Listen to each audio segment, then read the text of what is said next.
What's going on, people? It's your boy Tops back again for the review show. Like, share, subscribe, do all of that good stuff. Click the notification bell on so you never miss a video. Today we're going to be reviewing Arsenal versus Ipswich. 1-0 to the Arsenal, getting the 3 points, but it wasn't the best of performances. But getting the 3 points is very, very vital, especially after Chelsea lost at home to Fulham and Manchester City dropped points drawing at home to Everton. So, yeah, let's have a look at what Mikel Arteta said after the game, obviously dropping the breaking news that Saka did have surgery on that hamstring, and he reckons that he could be out for longer than 2 months, which is obviously terrible, terrible news.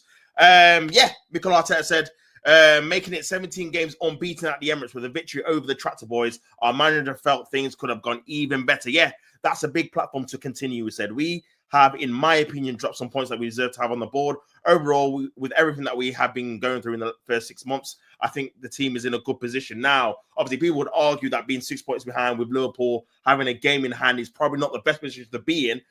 We have had some injuries, but it was always going to be a season where we probably pick up a few more injuries due to the fact that we've got more games. We're in the Champions League. We're in the League Cup semi-final, which is obviously what every Arsenal fan wanted, us to get to finals, win the actual cups and trophies if you can't win the Premier League.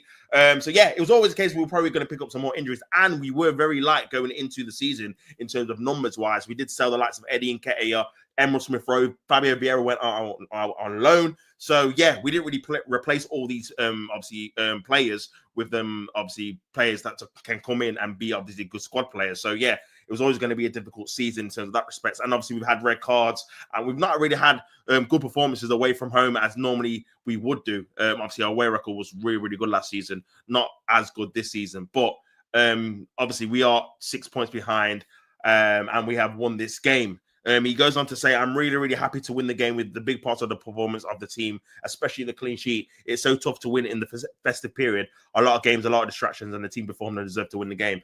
What I will say in terms of having a positive is that Ipswich didn't have a shot on target. And I do think that is very, very pivotal in having Declan Rice in that sixth role. And listen, it's all about give or take. Obviously, with Partey, I think we do look more threatening on the ball in terms of him being able to puncture passes into obviously the opposition area quicker. The tempo is a bit obviously faster, but we do look very, very vulnerable defensively. Obviously, there's a lot of times where when Thomas Partey is in that six, he can't really get back and obviously trap the space because he's not really got the legs anymore because obviously he's getting older, and the opposition they do have more chances. But with Declan Rice, even though obviously, like I said, he's not really that deep line playmaker, he's not really going to open up a defense from deep.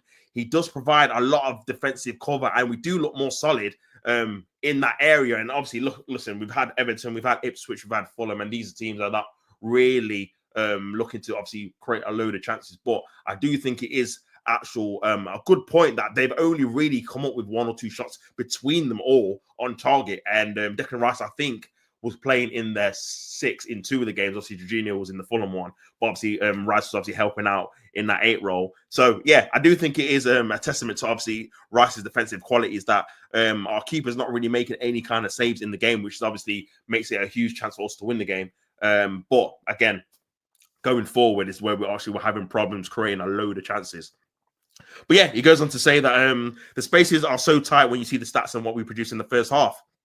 The team is trying everything it can, but we don't give anything away. No shots, nothing at all, which is remarkable. Yeah, I will give them credit, to be fair. Obviously, in my obviously fan cam, I was obviously saying that it wasn't good enough in terms of what we're doing going forward. But obviously, the reflection on the stats and so forth, you do have to admire that, you know, even though Ipswich are not a very good team, they didn't really have any shots in the whole game. They didn't really do anything, which is obviously bound to their lack of quality, but also down to Arsenal, obviously tracking back, working on off the ball, which is fine. It's just the other end. You want the other end for it to be more free-flowing, obviously breaking down a team like Ipswich is probably going to get relegated. I don't think we should be just scraping the win 1-0. But obviously, we got the win in the end. Obviously, the last home game, it was a 0-0 draw, so you'd rather just win 1-0 all the time. Even if you don't play very well, then obviously play amazingly, but draw the game and drop points. With the level in this league, you know what's coming. They start to throw everything forward, very direct. You concede 1 or 2 set pieces. You're going to defend deep. We've done it without, again, conceding a shot. So it's more the suffering and the fact that you want to close the game than actually what they generated. A special mention was given to Miles Lewis-Skelly. the youngster who Declan Rice described as built in a lab for his fantastic performance against Ipswich. Well, I gave him the man of the match. I thought he was absolutely sensational in the game, 18 years old. And yeah, he was the guy that was really trying to puncture passes from that left back inverted position into midfield, into the forward line. And he was taking on players. He beat 2 or 3 players a few times on his own, winning free kicks as well. He's very press resistant.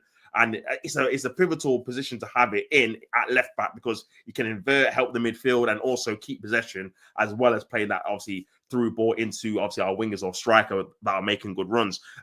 Mikel added, he's been exceptional. I think this is the first time he's played the full match, really consistent, attacking, defending, so focused with a lot of initiative. And as you said, he's showing great personality. It's a big step for him to play at the level he's playing at. He was really good today. I agree. I thought he was really, really good. My man of the match of the game. I know they gave it to Kai Havertz, but for me, he was the man of the match because, yeah, he was very, very professional in his overall performance. And it just shows you that if he's the type of putting in these type of performances, Calafiori is not a sniff to get back into the team. And then you do have the question why we spent that much money on Calafiori if we had someone like Lewis Skelly at this level already, just in the academy. We could have maybe used that money elsewhere, getting a winger, getting a striker. So, yeah, it is a bit of a strange one.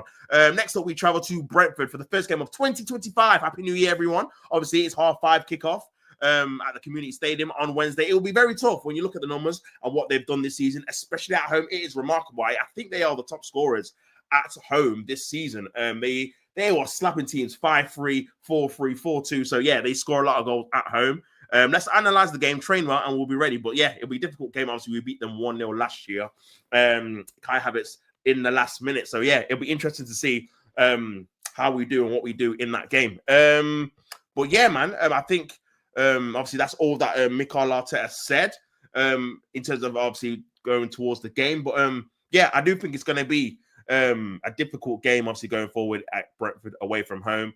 It's a team that will put us under pressure. And that's probably a game where I'm leaning to more how we played in this game, in that game. Being defensively secure, taking them seriously. They've got attacking threats with Mbeumo and Wissa. And I do think probably Declan Rice should start that game in the 6 because he does add that added protection. But we do have to sort out this attacking problem, in my opinion. And we do have deficiencies. And obviously, Saka, without him, we just don't look like we have any kind of star quality up front or in those wide areas at the moment. So, yeah, we're going to have to sort out something before January, but we have to sign some players in January. Like I always keep saying, I'm banging on about, we need a right back. People are not taking it in. Ben White's not going to be back till February, March probably. Tomiyasu is probably out indefinitely, so we desperately need a right back. We cannot play Timber and Partey for the next 2-3 months. One of them gets injured. We've got one right back in the whole entire squad, which is crazy for the foreseeable. And we've got 9 games in January. So, yeah, we need to strengthen on that. But, yeah, that concludes the review. Like, share, subscribe, do all that good stuff. I'll be back soon, probably for a watch along. Obviously, there's a load of games on Sunday. So, yeah, I'm looking forward to that. But, yeah, like I always say, don't hate the player, hate the game. And on that note, I am out. Peace.